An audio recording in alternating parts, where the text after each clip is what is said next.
Hi, everybody. Jess Arce, America's Dyslexia Expert, here today with Tanya Schlegel, who is an advocate, expert, and trainer. I am so excited to have her here to share with us because I know lots and lots of parents always worry about how they can advocate for their kids. So, Tanya, what do you got to tell my listeners about advocating for their kids? Oh, there's so much to share. Um, I started off advocating for my daughter who has severe dyslexia. It was a journey. I became an advocate because I couldn't find anybody to help me. So in turn, I really became the person that I needed. And I like to share that experience and knowledge with other people. That's Because really, awesome. yeah, it's a community. Like you can be, there's lots of different ways to advocate. So you can be the um, at the Capitol, like doing rallies. You can be advocating for your own child. You can go to school board meetings. There's all different ways that you can advocate. It really depends on your comfort level. And it takes a while to build up that confidence. So Hmm. really, in this case, knowledge is power. So I started out, I went to a rights law conference in Charleston, South Carolina. What kind of With conference? rights law. So Oh, rights law. Yes. yes, ma'am. So that was my first experience, like getting into the law, the IDEA itself. And knowing that this law had a name and what was in the law and what was required of school districts and what parents needed to do as far as record keeping and as they say, taking some of those emotions out. So Hmm. when you, and that is the most challenging part, even for myself. When I can get like offended, when district, particularly my district and my child, when they know that I know what I'm talking about and they know what they're legally supposed to do. So keeping a record is very important. I'd say that is the most important thing starting out, is keeping a record, creating an IEP binder for your child. You can find the great resource on understood.org on how to create an IEP binder. There's some great printouts on the site as well. So it's kind of like a how-to. And when I worked with Understood, I actually did a lot of those workshops with parents. And it was very empowering for them to like put that all together. So they knew they would be much more prepared going into an IEP meeting, and they had it together and they were looking at those dates of when was that annual IEP coming? When is that triannual evaluation coming? Are there pieces missing? So really, knowing the lingo and having everything put together at your fingertips is very, very important. Because if you go, when I first went to an IEP meetings for my daughter, I'd go with a notebook and a pen and I would just like take some notes, but I didn't know that I was supposed to be asking questions. I didn't know what I was supposed to be looking for. I didn't know that I needed to write a parental concern statement. I didn't know that there was a part in the IEP for my concerns. Um, so when you're preparing for an IEP meeting for your own child, um, seriously put a lot of time and effort into your parental concerns letter. You want to have all of the data in order to do this 5 days prior to that IEP meeting. And you want to send your parental concerns letter 3 days prior to that IEP meeting. I don't know if you want me to go into the specifics of legal or keep it simple. Um, Well, does it vary legally from state to state? It does not, and it's Oh, not in IDEA that you have to submit a parental concerns letter. However, it's in the weeds of case law. So if you were to become a professional advocate, like you need to know how to find those unique type situations. But if you're a parent asking for things that cost a significant amount of money, or really any amount of money, the school district really needs to know in advance what you're asking for. If you're going to ask for Orton Gillingham or Wilson, speech therapy, or additional services, if you're going to ask for resources, your child to go to the resource room, they have to have a seat available for your child, or they have to create a seat. There's a lot of things, like if it's going to cost time or money, because when you have to look at it, there's caps on each of these services, how many students can be in that room at a time.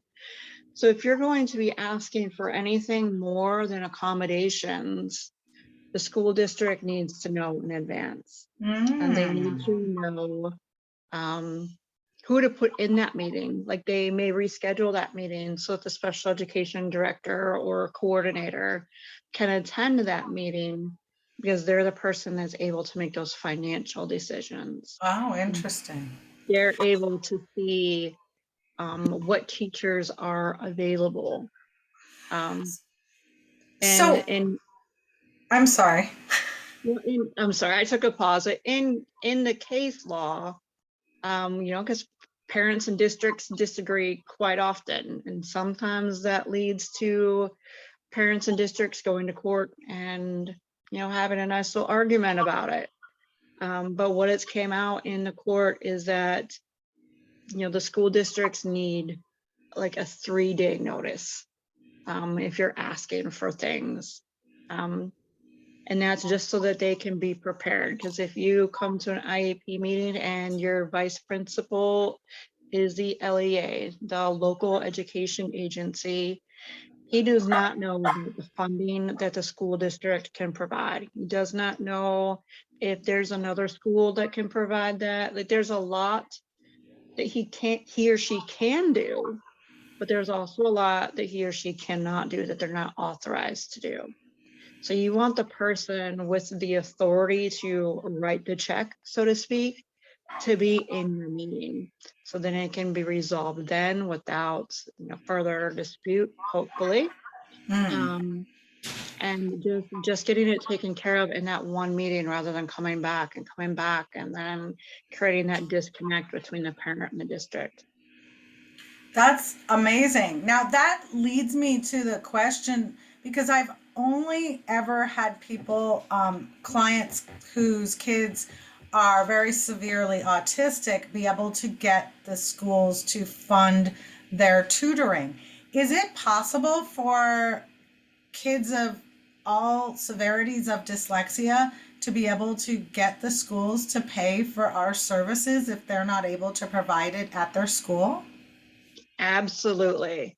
And that was my first big win, my first big accomplishment that I had personally for my child before I decided to take this on professionally. My daughter is severely dyslexic. She's teeters between 4 and 5 years behind. She's in 9th grade, reading at about a 4th, 5th grade level. When she started, she's making progress. And she's making very slow but steady progress, because the interventions weren't done when they should have been done. They, all the data was there. She had the IEP, all that. So as most parents, I was doing whatever I can do for my child, like outside tutoring. I couldn't really afford to pay for the tutoring, so I was a stay-at-home mom at the time, because we had just moved to Georgia, getting acclimated. So I kind of like traded hours. I worked as a volunteer at the therapy center, and that was a trade-off for her to get her dyslexia services. then I attended the Rights Law Conference, and I learned that, hey, they had to provide that service at the school. The school did not have a program, which many don't, especially in our rural areas where they just take it. Parents aren't educated enough to know. Well, I educated myself and I learned, and I got to meet Shannon Carter at that first Rights Law Conference, and she just said, you just keep fighting and you will win. And I just kept that in my head. I'm gonna keep fighting and we're gonna win. So I had become familiar with the Barton program from actually helping some other students at a private school with that. And so I recommended that to my IEP team because I knew that parapros would be able to use that program. You didn't have to have extensive training, and then more students would get served that way. That was my big dream. So I actually had gone to the elementary school at the time, and I went to train a parapro and a lead special education teacher. Unfortunately, they didn't take it seriously. I've heard that. 6 months go by, we had the IEP meeting, my daughter's telling me, hey, like they're not doing it the way that the therapy center did it. And I'm like, well, like, tell me how they're doing it, because I had experience. I knew what they should be doing. And she told me all the wrong things that they were doing. And I was like, yeah. So we go to the IEP meeting and I said, listen, they're not doing it with fidelity. You don't have anybody trained. They didn't care about my training. So at this point, I'm going to request that you pay the outside services that she had once used. This is the tutor that she's comfortable with, and they approved it. So we started off at 2 hours a week, and we went to 3 hours a week, then 4 hours a week. Wow. We've done in school, we've done after school. Now we're in school with the tutor doing virtual. There are all kinds of ways, but legally they have to get it done. If they cannot provide the service with their own staff, they have to go outside of the district to provide that service.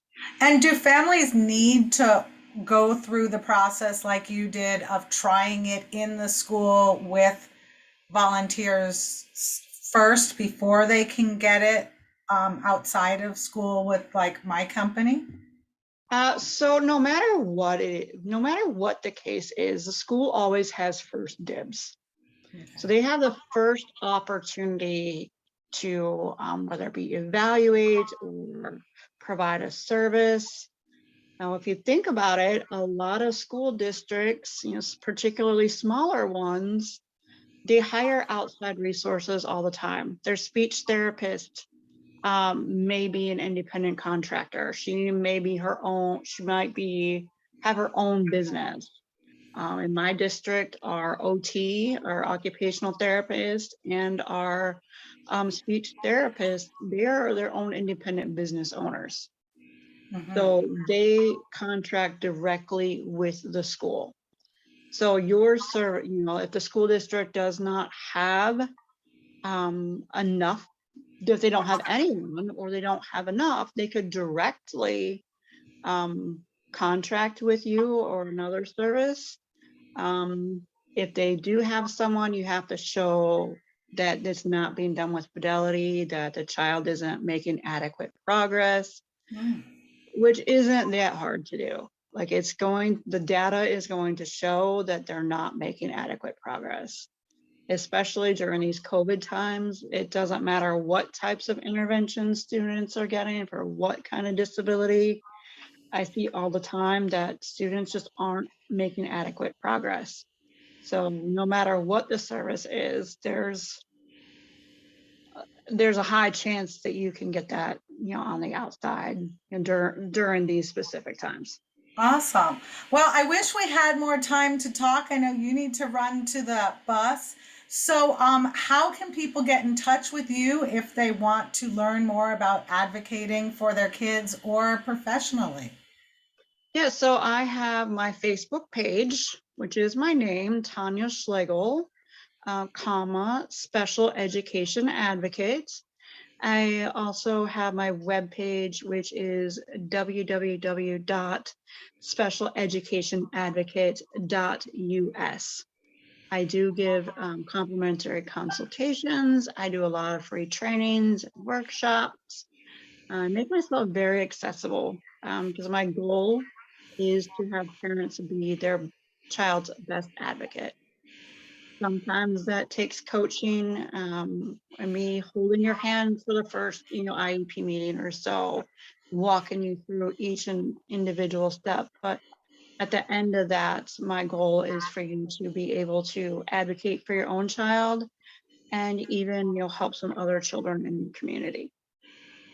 This is amazing. Well, I hope we can meet again and talk more about your advocacy and how you've helped people and the programs you're offering. But thank you, Tanya, so much for taking the time today to jump on with us and talk about helping their kids. Absolutely. Thanks so much for having me, Jess. You have a great day. Thanks, you too.